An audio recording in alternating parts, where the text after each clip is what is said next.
Radio Publique Africaine.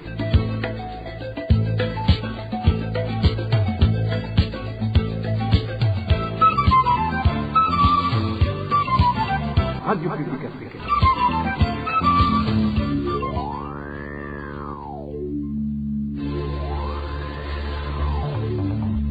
C'est le moment de suivre le journal parlé en français. À la présentation, Émile Nivasson. Bonsoir et bienvenue dans le journal du 10 juillet 2024. Au sommaire, l'épidémie de choléra signalée sur la colline Gatunguru, zone Ruvirizi, c'est dans la province Bujumbura. La sensibilisation de la population est en cours. Et les cas de banditisme dénoncés à Musaga, c'est au sud de la ville de Bujumbura. Nous allons également vous en parler. Nous allons également évoquer la pénurie du carburant et de ses conséquences dans différents coins du pays. Tout de suite, le développement du journal. Je vous le disais tantôt, l'épidémie de choléra se manifeste sur la colline Gatunguru, zone Rubirizi, commune Mutimbuzi. Nous sommes en province Bujumbura. Depuis le début de la semaine, les agents du secteur de la santé, accompagnés des administratifs, font la sensibilisation pour combattre cette épidémie. Plus de détails avec Dani Claire, il la trouve. Depuis le début de cette semaine, les agents du secteur de la santé et les administratifs à la base sillonnent la colline de Gatunguru. C'est pour sensibiliser les habitants de cette localité du danger qui les guette, l'épidémie du choléra qui s'est déjà déclarée au sein de cette société. Déjà notre source indique être au courant de 2 cas et les mesures adoptées sont les mesures habituellement prises en cas de choléra. J'ai vu que certains ont commencé à disponibiliser leurs sceaux de variées portes. Ils ont peur que la police ne les taxe pas des amendes car la sensibilisation a été faite. Après, la police et les administratifs pensent pour vérifier qu'ils ont respecté ces mesures. Mais ils ne sont pas encore nombreux, ceux qui se sont exécutés parce qu'on est juste au début. L'eau est un problème. Elle coule 1-2 fois par semaine. Un boutiquier peut avoir 1 ou 2 sons. Notre source fait également savoir que les boutiquiers et les détenteurs de cabarets ont été ordonnés de mettre de l'eau dans des seaux pour que leurs clients se lavent les mains à chaque fois qu'ils s'y rendent pour acheter quelque chose. Ils expliquent que le choléra est présent ici chez nous. Des personnes ont déjà attrapé cette maladie. L'une habite tout près du marché et l'autre est de Charama. Mais elles sont toutes guéries. Nous n'étions pas au courant de cette maladie ici chez nous. Ce sont eux qui nous en ont informés. Ces 2 personnes ont été emmenées dans les structures sanitaires. C'est à ce moment qu'ils ont su que c'est l'épidémie de choléra. Ils nous ont dit que nous devons bouillir de l'eau et de se préoccuper de la propreté des latrines. Dans cette zone Ruvirizi, les personnes atteintes du choléra sont soignées au centre de santé de Ruvirizi. À propos, la rédaction de la RPA a tenté de joindre Simeon Utoyi, administrateur de la commune Mutimbuzi, mais il n'a pas voulu s'exprimer. Des cas de banditisme, je vous le disais également en titre, sont signalés dans différentes localités de la zone Musaga, en commune Muha, c'est dans la mairie de Bujumbura. Les habitants de cette zone indiquent que des téléphones portables et de l'argent sont surtout visés par ces voleurs qui profitent de la tombée de la nuit. Eric Nyonzima nous en dit plus. Certains habitants de la zone Musaga, commune Muha, en mairie de Bujumbura, disent être préoccupés par des cas de banditisme signalés ces derniers jours dans différentes localités. Notre source dans cette zone fait savoir que des téléphones portables et de l'argent sont surtout visés par ces voleurs qui s'attaquent généralement aux filles et femmes. Nous, citoyens de la zone Musaga, sommes beaucoup concernés par des voleurs qui s'attaquent aux gens qui rentrent. Ils arrachent des portables des gens en pleine communication. Pour les femmes et les filles, même si elles ne tiennent pas le téléphone dans la main, ces bandits arrachent des sacs à main et s'enfuient. En attendant le passage, nombre de ces cambrioleurs se cachent dans la rivière Nimba située entre la 2e et la 3e avenue. Des sources sur place ajoutent que ces voleurs profitent de l'obscurité à la tombée de la nuit.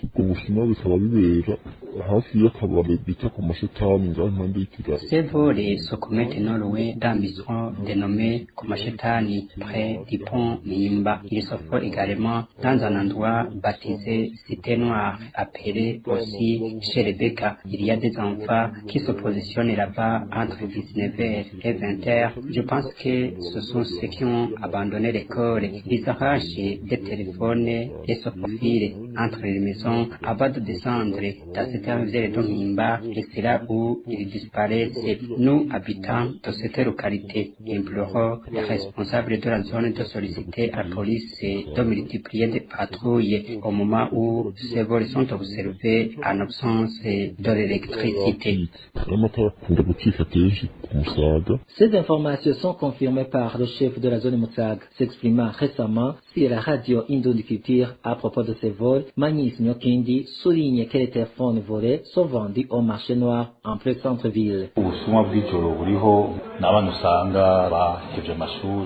Des vols nocturnes existent. Il s'agit des enfants qui ont quitté l'école, mais il y a d'autres jeunes sans emploi avec qui ils collaborent. Les objets cambriolés sont achetés par des gens qui opèrent à l'endroit dit Bata. Nous les mettons en garde car ils sont tenus comme des voleurs ordinaires. Nous tenons régulièrement des réunions et nous avons demandé à la population de nous aider à veiller à leur sécurité. Certains citoyens de la zone de Musaga déplorent cependant que même les voleurs attrapés en flagrant délit et remis à la police se relâchés quelques temps après. 162 personnes tuées, 9 portées disparues et 34 arrêtées arbitrairement. Tel est le bilan trimestriel de la Ligue ITK.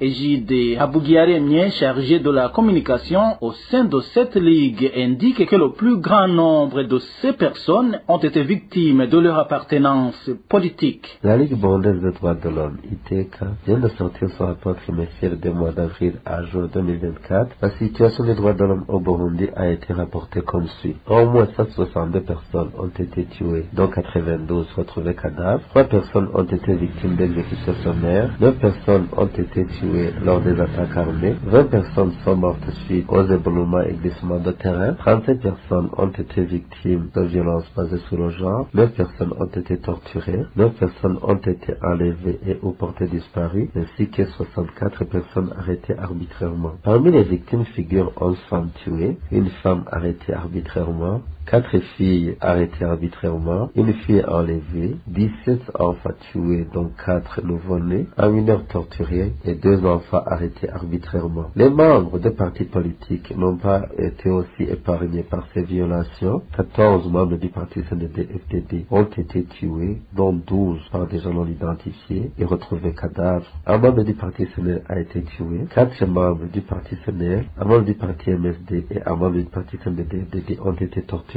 4 membres du parti CNDD et 3 membres du parti CNL ont été enlevés et ou portés disparus. 3 membres du parti CNL et 2 membres du parti CNDD ont été arrêtés arbitrairement. Des membres de la milice Manelakouré, des administratifs, des agents du SNR, des militaires et des policiers sont pointés du doigt comme étant des présumés auteurs de la plupart de ces violations et meurtres. À peu près 4 ans après la mort de l'ancien président burundais Feu Pierre Buyoya à Paris en France, où il était hospitalisé, sa famille a enfin eu l'autorisation de rapatrier son corps pour qu'il soit réinhumé au Burundi. Rappelons que le président Pierre Buyoya avait été inhumé à Bamako, au Mali, où il venait de passer quelques temps pour son travail. Ainsi, on envisage de rapatrier son corps vers Bujumbura ce dimanche 14 juillet. Dans un instant, nous parlons société.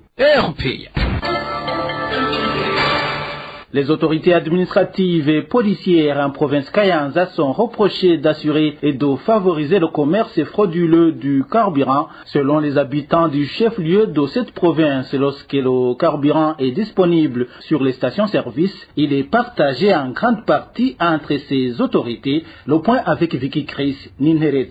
Après presque un mois de manque de carburant au chef-lieu de la province de Kayanza, la station-service Ecobile située à l'ancien parking a été approvisionnée en carburant ce lundi. Toutefois, les autorités administratives, policières et judiciaires doivent d'abord être servies en toute quantité qu'elles souhaitent, en remplissant même les bidons. Le reste de ce carburant est alors distribué moyennant un paiement supplémentaire aux responsables, comme l'indique ce citoyen.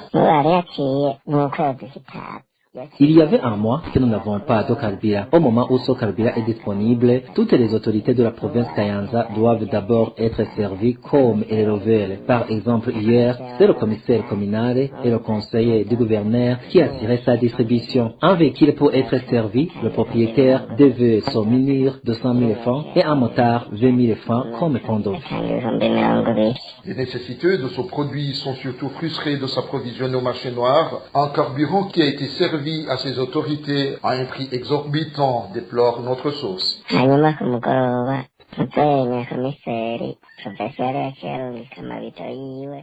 Le soir, le commissaire provincial a envoyé 10 bidons, le commissaire communal 5 bidons et le gouverneur 10 bidons. Le procureur lui avait réservé 500 litres ou encore l'administrateur communal.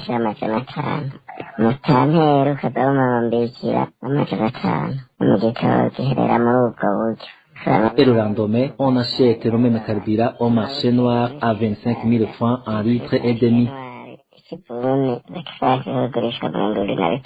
À ce sujet, nous n'avons pas pu joindre les différentes autorités de la province de Kayanza. L'administrateur de la commune Mabanda de la province Makamba est accusé par les habitants de trop s'ingérer dans la commercialisation du carburant, une ingérence qui lui permet, selon ses habitants, d'user du favoritisme dans la vente de ce carburant.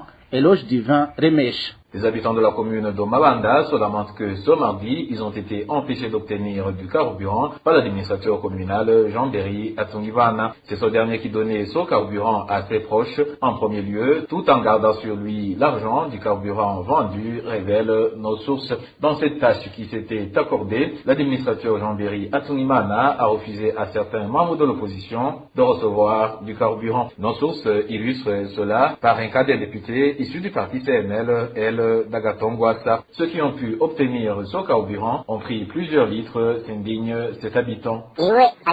C'est l'administrateur qui était tenté de prendre l'argent de ceux qui achetaient du carburant dans des bidons. Il pouvait laisser une personne acheter 5 bidons. C'est vraiment honteux de voir un administrateur communal qui s'est transformé en un pompiste. Ces pratiques nous font créer des frustrations chez les habitants.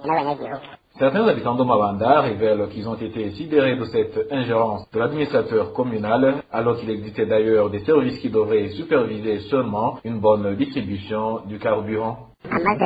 Quand il a fait le constat que le carburant allait terminer, il a appelé les conducteurs de taxi-moto et leur a dit qu'ils pouvaient s'approvisionner en carburant jusqu'à 100 000 francs burundais. Là aussi, venait l'argent du carburant vendu et le conserver. Il faisait cela alors que le commissaire communal et le responsable de la documentation, qui devrait en principe surveiller la distribution, étaient présents. Ces derniers ne faisaient qu'assister.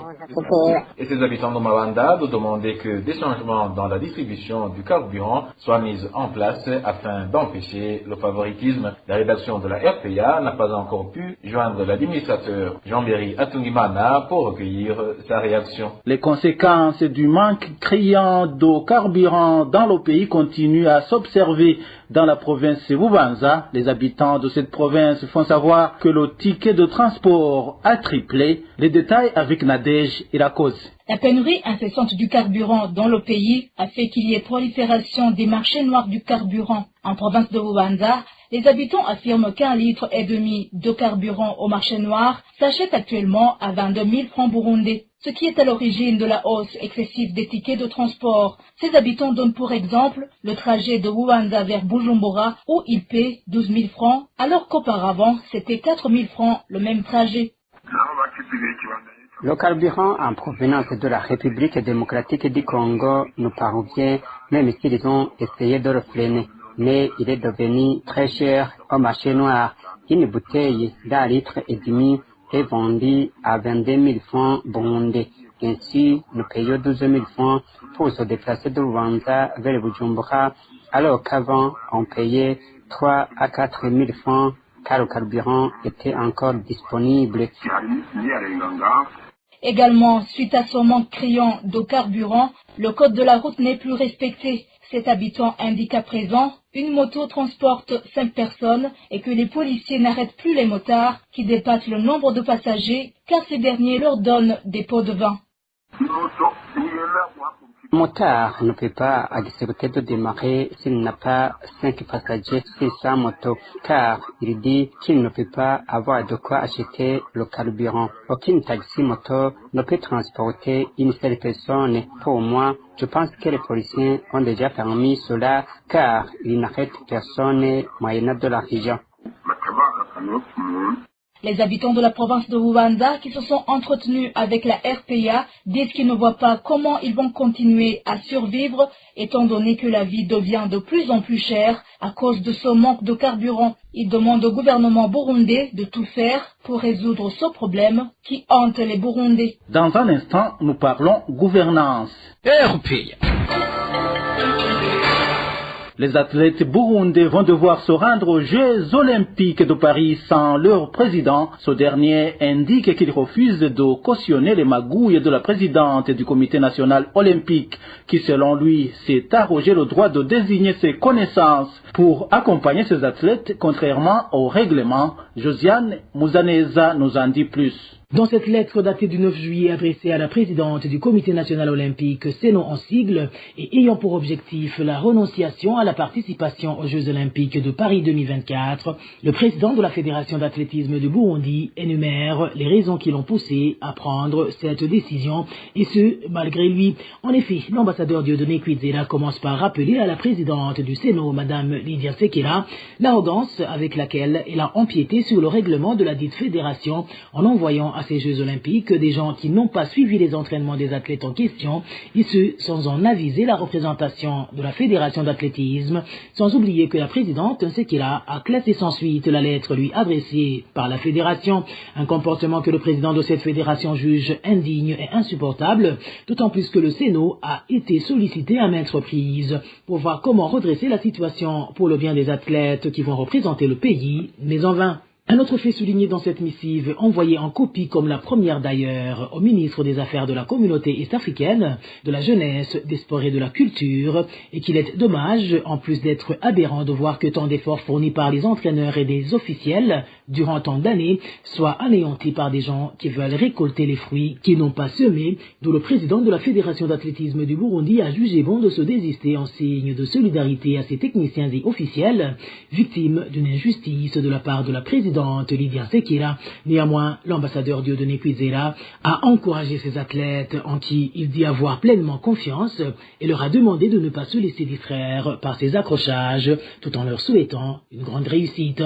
À propos de ces lamentations, la rédaction de la RPA a pu joindre Madame Lydia Sekela, présidente du Comité national olympique. Selon elle, il n'y a aucun problème à sa connaissance concernant la composition des officiels devant accompagner ces athlètes aux Jeux olympiques de Paris. Vous saurez que le départ de ces athlètes est prévu pour le 23 courant. Rendons-nous à Cibitoke pour clore ce journal. Depuis environ 8 ans, la population du quartier Karurama, au chef-lieu de cette province, ne cesse de montrer que les activités de l'usine de production du ciment Buseko mettent en danger leur vie. Mais cette population estime que les dirigeants du pays, y compris le président de la République, font la sourde oreille. Les détails avec Elvis Niomungere. Il ne cesse de demander à Cyprien que le bondissement compagnie Buseko en sigle diminue la pollution depuis 8 ans. Ce ne sont que les habitants du quartier Karurama. La poussière, les secousses et l'émission de la fumée menacent la santé des habitants de cette localité, sans toutefois oublier que la sécurité n'est pas assurée à cause des bruits émis par les machines lors du concassage et broyage même.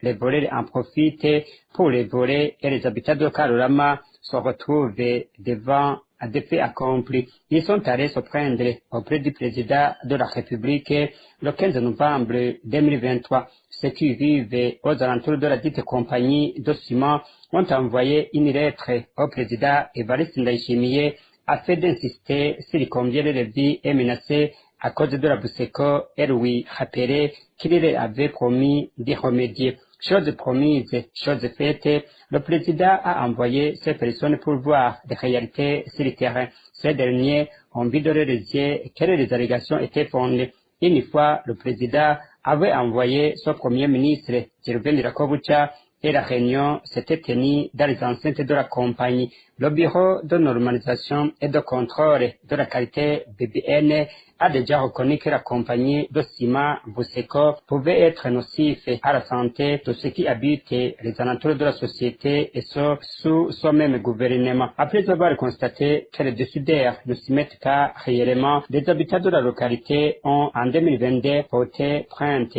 auprès de la justice, mais le Buseco n'a pas comparu au tribunal de Cibitoke. Le Buseco a par contre porté plainte à son tour au tribunal de grande instance de Nangwa, lequel tribunal n'a pas su jouer son rôle car le tribunal de Nangwa a pas contredit que les habitants de la localité aillent auprès du ministère autant dans ses attributions l'environnement. À retour, les habitants de la localité de Karurama ont porté les plaintes à la Cour suprême, mais cela n'empêche que depuis août 2023, aucune comparution n'a pas été proposée. Dans nos prochaines éditions, nous vous parlerons de comment les habitants de Karurama étaient considérés que Nkurunziza était au pouvoir. Voilà, c'est par ici que nous mettons un point final au journal du 10 juillet 2024. Et merci à vous tous qui nous avez suivis à la présentation. C'était Émile Nibasumba. Au revoir.